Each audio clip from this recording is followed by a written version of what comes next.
যদিও সেই তারা শিলিগুড়ি থানার সামনে চলে আসেন, শিলিগুড়ি থানার সামনে আসার পর ব্যারিকেড আর তারা বাঁধতে পারেনি এবং ব্যারিকেড তারা রাস্তাতেই এসে গিয়েছেন এবং রাস্তায় তারা আন্দোলন করছেন।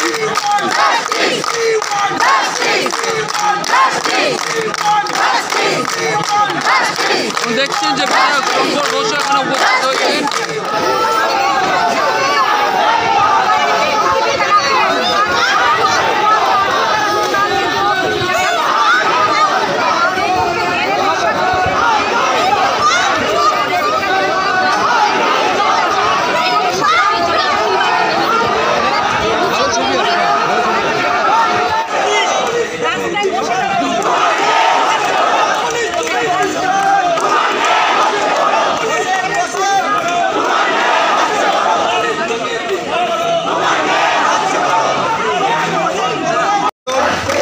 যে মেয়েটি একজন ডাক্তার 36 ঘন্টা ডিউটি করেছে, সে শুতে গেছিল, সেই সময় তাকে ধর্ষণ করেছে এবং মুখ চাপা দিয়ে নাক চাপা দিয়ে তাকে শ্বাসরোধ করে মারা হয়েছে বলে পোস্টমর্টমে আমরা মনে করি ধর্ষণ করেছে যারা ওনাকে নিহত মেরে ফেলেছে তাদেরকে কঠোর শাস্তি চাই।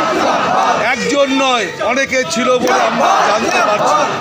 তাদেরকে ধরা হোক এবং তথ্যকে লোপাট করার চেষ্টা হচ্ছে। যে তথ্যগুলো যেই ঘটনা যেই গাড়িতে হয়েছে সেইখানে ভাঙা হচ্ছে। सुप्रीम कोर्ट जो है, आज सुप्रीम कोर्ट ने ममता सरकार को फटकार लगाई है। सुप्रीम कोर्ट ने कहा है कि आप लिपापोती करने की कोशिश करें थे। आपको लगता है कि ऐसा? देखिए, हमने कानून किया है, सुप्रीम कोर्ट का रूलिंग हमने देखे हैं। सही ढंग से इन्होंने पूछा है कि आपको ये आप पुलिस शो मोटो तो है मामला नहीं किया है और एक आदमी कर्मचारी जो काम कर रहा था उसके ड्यूटी के आधार पर आपका ये साथ डायरी नहीं किया है।